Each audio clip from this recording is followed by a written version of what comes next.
Ang Pendleton, South Carolina ay isang tahimik na bayan na may humigit kumulang 3,000 residente noong 2015. Bihira rito ang violent crime kaya nagulat ang buong komunidad nang matuklasan ang isa sa pinakamalupit na krimen sa kasaysayan ng Anderson County. Welcome to Pinoy Crime Journal.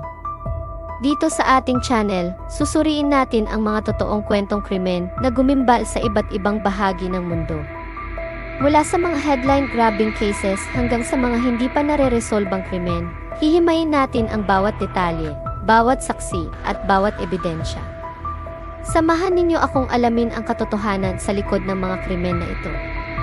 Huwag kalimutang mag-subscribe at i-click ang notification bell para hindi ninyo ma-miss ang kahit isang episode. Simulan na natin ang paglalakbay sa mundo ng krimen. Ito ang Pinoy Crime Journal.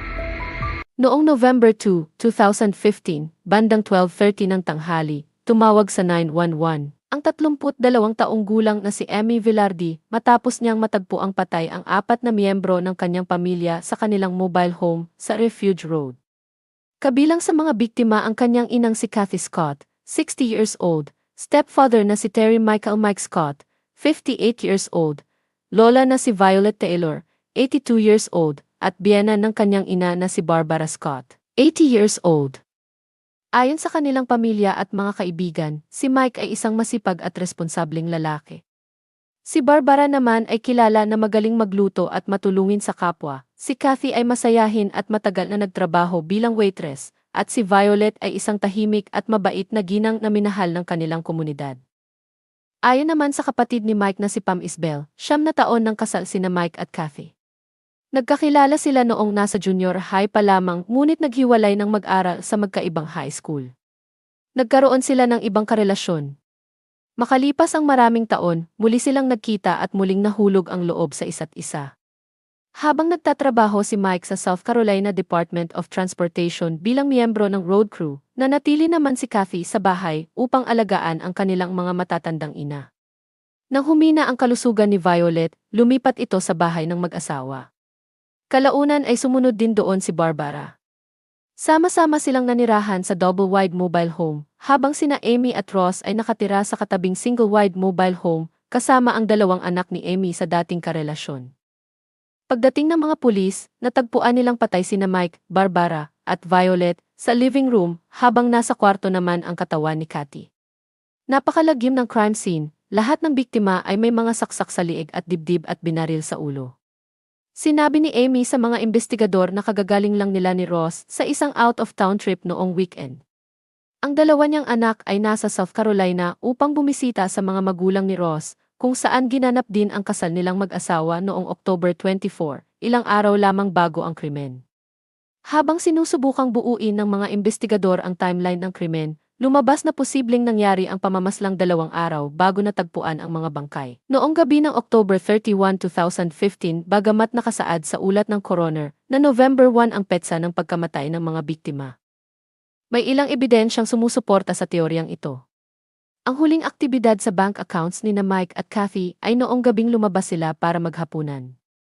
May nakita ring mangkok ng Halloween candy sa tabi ng pintuan ng bahay, bagamat hindi tiyak kung may inaasahan silang mga trick-or-treaters dahil liblib ang lugar at hindi rin ito nagalaw. Bukod dito, sinabi ni na Amy at Ross na bandang 5:30 hanggang 6 ng gabi noong Halloween ay nakita pa nilang nagpuputol ng damo si Mike gamit ang lawnmower. Nakatulong din sa pagbuo ng timeline ang kapatid ni Kathy na si Roger. Nakaugalian na nitong dumaan sa bahay ng mag-asawa tuwing linggo ng hapon para bumisita. Ngunit noong November 1, walang sumagot nang kumatok siya, kaya umalis na lamang siya. Samantala, sinabi ni Pam Isbel na huli niyang nakausap ang kapatid niyang si Mike noong Saturday night, Halloween. Excited umano sina Mike at Kathy na makasama ang kanilang mga apo kinabukasan. Hindi na siya nagtaka nang hindi ito tumawag noong linggo dahil karaniwan lamang itong tumatawag tuwing weekdays. Ngunit nang hindi pa rin siya tinawagan noong Lunes, siya na mismo ang tumawag at nag-iwan ng voicemail. Hindi nagtagal, isang pinsan ang tumawag upang ipaalam sa kanya ang malungkot na balita na pinaslang ang kanyang kapatid at ang kanilang ina. Ayon naman kina Amy at Ross, tahimik lamang ang kanilang Halloween. Naghapunan sila at natulog bandang 9:00 ng gabi. Kinabukasan, umalis sila bandang 5 ng umaga upang sunduin ang mga anak ni Amy sa bahay ng mga magulang ni Ross. Pagbalik nila noong Lunes, umalis si Ross upang mag-asikaso ng ilang gawain. Napansin naman ni Amy na hindi pa nailalabas ang mga aso ng kanyang ina, kaya nagpasya siyang silipin ang bahay. Doon niya natuklasan ang mga bangkay ng kanyang pamilya. Ayon kay Ross, nakatanggap siya ng isang hysterical na tawag mula kay Amy na agad siyang pinapauwi. Sinabihan siya nitong manatili muna sa kanilang trailer, kasama ang mga bata, upang hindi nila makita o malaman ang nangyayari sa kabilang bahay. Iginiit din ni Ross na hindi siya kailanman pumasok sa trailer ni na Mike at Kathy matapos matagpuan ang mga biktima. Habang masusing sinusuri ang crime scene, lalo pang naging malinaw sa mga investigador kung gaano kalupit ang pagpatay. Hindi lamang pinagsasaksak ang 4 na biktima, lahat din sila ay binaril sa ulo. Bukod sa pambihirang quadruple homicide, ikinagulat din nila na 2 magkaibang uri ng armas ang ginamit. Dahil dito, pinaniniwalaan nilang posibleng higit sa isang salarin ang sangkot. Ang tindi ng mga sugat ay nagpapakita rin na hindi ito basta simpleng pagpatay, kundi isang krimeng puno ng matinding puot. Kinumpirma ng forensic pathologist na karamihan sa mga tama ng bala sa ulo ay nangyari pagkatapos mamatay ang mga biktima. Ang pangunahing sanhi ng kanilang pagkamatay ay ang mga saksak sa liig at itaas na bahagi ng dibdib. Maliban kay Mike, lahat ng biktima ay may defensive wounds sa kanilang mga kamay, palatandaang sinubukan nilang ipagtanggol ang kanilang sarili. Si Mike ay natagpuang nakadapa sa sala at napapalibutan ng maraming dugo. Wala siyang defensive wounds, kaya naniniwala ang mga investigador na siya ang unang pinatay. Posibleng sinadya ito dahil siya ang pinakamalakas sa mga biktima. Nagtamo siya ng 6 na saksak sa lieg, kabilang ang isang sugat na mahigit 6 na pulgada ang haba. May isa rin siyang tama ng bala sa likod ng kaliwang tenga, ngunit dahil kakaunti ang pagdurugo sa paligid ng sugat, pinaniniwala ang patay na siya bago pa siya barilin. Magkatabing natagpuan sa sala sina Violet Taylor at Barbara Scott. 2 beses ding binaril sa ulo si Violet at may defensive wounds sa kanyang kaliwang kamay. Samantala, si Barbara ang nagtamo ng pinakamaraming sugat. Bukod sa humigit kumulang 6 na saksak sa lieg, dibdib at kaliwang balikat, binaril din siya sa likod ng kanang tenga mula sa napakalapit na distansya. Si Kathy na natagpuan sa silid ay mayroong 2 tama ng bala sa ulo at isang saksak sa dibdib na tumama sa kanyang kanang baga, dahilan ng matinding pagdurugo sa loob ng kanyang katawan. Ayon sa isang investigador, ang mga saksak ay tila gawa ng isang combat-style knife at hindi karaniwang kutsilyo sa kusina. Para sa kanya, ang maihawak ng patalim ay bihasa at may sapat na pagsasanay sa paggamit nito. Lalong naging kahina-hinala para sa mga investigador ang katotohanang si Ross ay isang dating marine na may security training at sanay gumamit ng ganitong uri ng kutsilyo. Nang tanungin siya ng mga investigador, sinabi niyang hindi niya alam kung nasaan ang kanyang combat knife o kung mayroon pa ba siya nito. May nakita ring bakas ng madugong mga yapak sa pasilyong papunta sa silid ni Kathy. Dahil dito, naniniwala ang mga investigador na unang nasaksak si Kathy sa sala bago siya tumakbo papunta sa silid upang tumakas. Gayunman, bumagsak din siya roon. Ayon sa forensic examination, sapat na ang kanyang saksak sa dibdib upang ikamatay niya kahit hindi pa siya binaril. Sa ilalim ng kama ni Kathy ay natagpuan ang isang walang lamang holster na pinaniniwala ang lalagyan ng 38 caliber revolver, ang parehong kalibre ng baril na ginamit sa pagpatay. May maliit ding patak ng dugo sa holster na nagpapakitang nakatayo pa si Kathy sa bahaging iyon matapos siyang masaksak. Isa sa mga teorya ng mga investigador ay tumakbo siya sa silid upang kunin ang baril at ipagtanggol ang kanyang pamilya, ngunit naagaw ito ng salarin at siya ring ginamit upang barilin ang 4 na biktima. Kung tama ang teoryang ito, unang dumating ang salarin dala ang combat knife, sinaksak ang mga biktima, hinabol si Kathy hanggang sa silid, saka inagaw ang kanyang baril at isa-isang binaril ang lahat upang matiyak na wala nang makaligtas. Dahil 2 armas ang ginamit, lalo pang tumibay ang hinalang maaaring 2 tao ang responsable sa krimen. Isa pang mahalagang detalye ay ang kawalan ng senyales ng forced entry. Dahil maayos pa rin ang loob ng bahay at walang bakas ng malaking komprontasyon, naniniwala ang mga investigador na maaaring kilala ng pamilya ang salarin at kusang pinapasok ito. Habang iniimbestigahan ang posibleng motibo, nalaman nilang bukod sa trabaho ni Mike sa South Carolina Department of Transportation, bumibili at nagbebenta rin siya ng ginto, mga baril at iba pang mahalagang gamit. Mas gusto niyang tumanggap ng cash kaysa gumamit ng card, kaya alam ng ilang kapamilya na minsan ay umaabot sa 80,000 dolyar na pera at ginto ang itinatago niya sa bahay. Gayunpaman, simple lamang ang pamumuhay ni na Mike at Kathy. Hindi sila namuhay ng marangya at dahil liblib ang kanilang bahay, naniniwala ang mga investigador na hindi sila basta napiling target ng isang estranghero.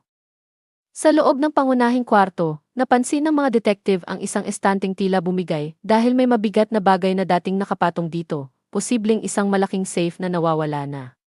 Gayunpaman, nakakita ang mga investigador ng isa pang maliit na safe sa banyo na naglalaman ng humigit kumulang 20,000 dolyar na salapi. Dahil mahusay itong nakatago, posibleng hindi ito napansin ng salarin. Sinuri rin ng mga investigador ang sideline ni Mike sa pagbebenta ng mga gold jewelry at baril sa pamamagitan ng Facebook at eBay. Inalam nila kung may nakatransaksyon ba siyang mapanganib na tao. Ngunit ayon sa mga kapatid ni Kathy, palaging sinasamahan ni Kathy si Mike sa bawat bentahan at hindi sila tumatanggap ng mga mamimili sa kanilang bahay para sa kaligtasan nila. Habang lumalalim ang investigasyon, napag-alaman din ng mga investigador na hindi maganda ang relasyon ni Amy sa kanyang ina at iba pang miyembro ng pamilya. Ayon sa ilang kapamilya, madalas umano niyang ginagamit ang kanyang mga anak upang manipulahin ang kanyang ina. Nagsimula umano ang hidwaan ng mag-ina matapos payagan ni Kathy na alisin sa life support ang biological father ni Amy kasunod ng isang malubhang aksidente. Madalas ding tawagin ni Amy ang kanyang ina na isang narcissist. Dagdag pa rito, ilang beses nang nagpakasal si Amy noon, ngunit sa pinakahuli niyang kasal kay Ross na naganap 1 linggo lamang bago ang mga pagpatay, hindi na inimbitahan sina Mike at Kathy. Habang mas lalong sinusuri ng mga investigador ang buhay ni na Amy at Ross, unti-unti ring lumabas ang mga problemang matagal nang namamagitan sa kanila at sa pamilya ni Kathy. Noong una, maayos ang pagtanggap ni Mike kay Ross, ngunit nagbago ang lahat noong July 4. Matapos dalhin ni na Mike at Kathy ang mga bata sa isang pagdiriwang sa simbahan, umuwi sila at nadatnang may inuman sina Amy at Ross kasama ang ilang kaibigan. Dahil nais nilang ilayo ang mga bata sa ganoong sitwasyon, isinama nila ang mga ito sa kanilang bahay. Nauwi ito sa matinding pagtatalo. Bukod sa hindi pagsang-ayon ni na Mike at Kathy sa paraan ng pagpapalaki ng mag-asawa sa mga bata, madalas ding mag-away sina Kathy at Amy tungkol sa pera.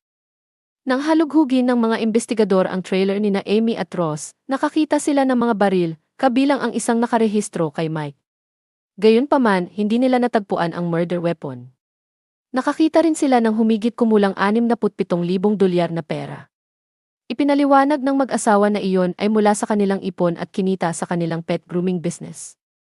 Ngunit ibang larawan ang ibinigay ni Hannah Taylor, pinsan ni Amy at dati ring empleyado ng kanilang grooming shop. Ayon sa kanya, matindi ang problemang pinansyal ng mag-asawa. Madalas umanong kulang ang kanyang sweldo, at halos araw-araw ay may mga voicemail mula sa mga naniningil ng utang. Tinanggal siya sa trabaho matapos niyang kumprontahin sina Amy at Ross tungkol sa hindi pagbabayad sa kanya. Sinabi rin niyang minsan ay nakita niya sa sasakyan ni Amy ang isang malaking military-style knife. Matapos ang alitan noong July 4, hindi na pinayagan ni na Amy at Ross na makita ni na Mike at Kathy ang kanilang mga apo. Gayunpaman, ilang araw bago ang kasal, nagtungo si Mike sa kanilang trailer upang subukang ayusin ang kanilang relasyon. Lumabas na naging maayos ang kanilang pag-uusap. Maging si Amy ay bumisita pa sa bahay ng kanyang ina at nangakong kapag nakuha na niya ang mga bata mula sa kanyang mga biyenan sa susunod na weekend, muli na nilang makakasama ang kanilang mga apo, ngunit hindi na iyon nangyari. Nang kausapin ng mga investigador ang mga kapitbahay, sinabi nilang wala silang napansin o narinig na kakaiba noong gabi ng mga pagpatay. Ngunit sinabi rin nilang madalas magsalita si Amy ng masasakit laban sa kanyang pamilya at minsan ay sinabing sana ay mamatay na ang mga ito. May isang video ring nakuha kung saan maririnig si Ross na nakikipagtalo kay Barbara at sinabing sana mamatay na ito. Ayon naman sa mga kapatid ni Kathy, matagal nang magulo ang relasyon ni na Amy at Kathy. Umabot umano sa pisikal na komprontasyon ang kanilang mga away, at madalas gamitin ni Amy ang kanyang mga anak upang pilitin ang kanyang ina na bigyan siya ng pera. Nang lumubha ang kanilang hidwaan, naglabas pa si Amy ng mga negatibong post sa Facebook tungkol sa kanyang ina at sa kanilang mga personal na alitan. Lalo pang naging kahina-hinala para sa ilang kaanak ang naging asal ni Amy matapos ang krimen. Tila hindi ito gaanong apektado nang dumating sila sa bahay, samantalang ang iba ay halos hindi mapigilan ang pag-iyak. Sa mismong araw ng libing, nagsuot pa si Amy ng pulang damit at malaking sombrero. Lumapit din siya sa dalawang kaanak at sinabing hindi siya ang gumawa. Sa araw ding iyon, sina Ross at ang kanyang pamilya ay agad na naglabas ng mga gamit mula sa bahay ni Mike at Kathy at itinambak ang mga ito sa harapan ng bahay. Hindi nagtagal, nagsimula na ring ibenta ni Amy at Ross ang ilan sa mga ari-arian ng pamilya, kabilang ang koleksyon na ginto ni Mike. Sa kabila ng mga hinala at mga impormasyong nakalap ng mga investigador, lumipas pa ang mahigit 8 taon na walang sinasampahang kaso. Kalaunan, itinampok sa isang true crime series na Cold Justice ang kaso at nakipagtulungan sa Anderson County Sheriff's Office. Kasama ang isang digital forensic expert, muli nilang sinuri ang mga financial records ni Amy at Ross upang maghanap ng panibagong ebidensya. Lumabas sa financial records ng mag-asawa na noong 2013 ay nakatanggap si Ross ng $25,000 na military disability settlement. Kumita rin ang kanilang pet grooming business ng humigit kumulang $17,000 at nakatanggap sila ng $5,000 na tax refund. Sa kabuuan, mayroon silang halos $47,000 na pera. Ngunit pagdating ng unang bahagi ng 2014, mabilis nilang nagastos ang perang ito. Bumili sila ng isang truck na nagkakahalaga ng $14,000, isang Ford Mustang na $5,800 at 2 Harley-Davidson motorcycle na nagkakahalaga ng halos $15,000. Halos maubos ang kanilang pera at sa taong iyon ay 2,700 lamang ang kinita ng kanilang negosyo. Sinabi ni Amy na malaki ang kinikita ng kanilang pet grooming business. Ngunit noong 2015, taon ng pamamaslang, nasa $27,000 lamang ang kanilang kinita. Hindi ito tugma sa $67,000 na pera na natagpuan ng mga investigador sa kanilang trailer.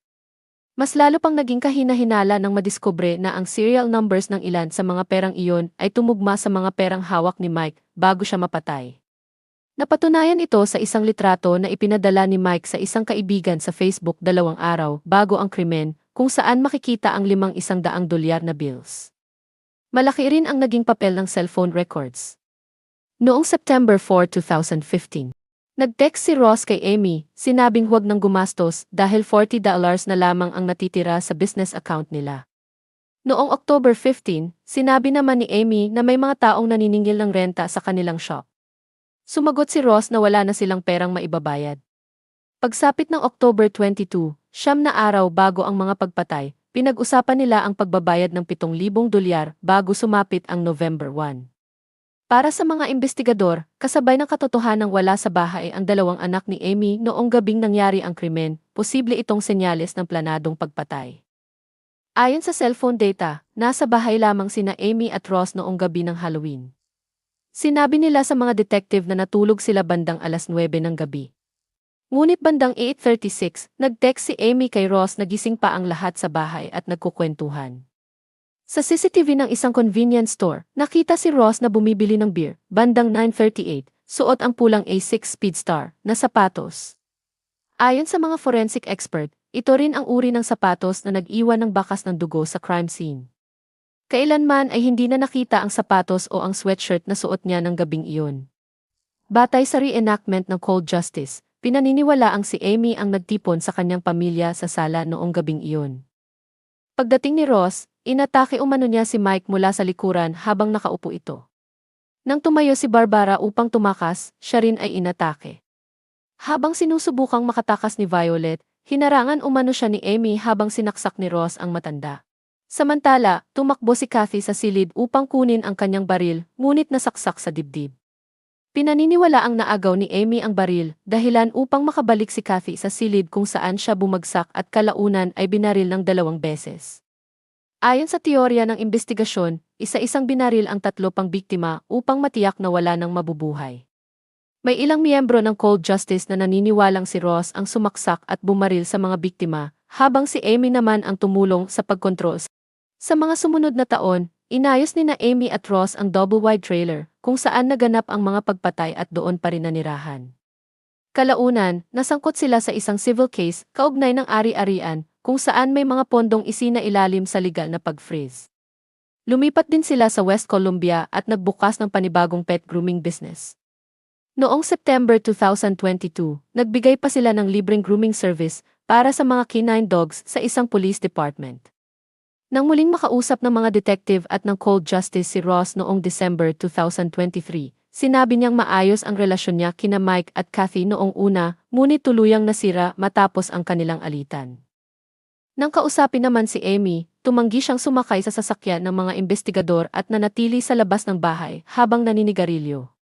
Tulad ni Ross, sinabi rin niyang umalis sila papuntang Colombia noong Biyernes ng gabi, salungat sa nauna niyang pahayag. Sa buong panayam, mas binigyang diin niya ang trauma na naranasan matapos matagpuan ang mga bangkay ng kanyang pamilya at ang therapy na natanggap niya pagkatapos ng insidente.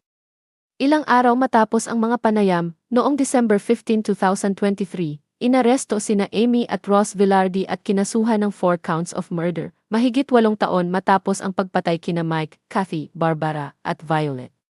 Noong February 2024, tinanggihan ng isang hukom sa Anderson County ang kanilang bond.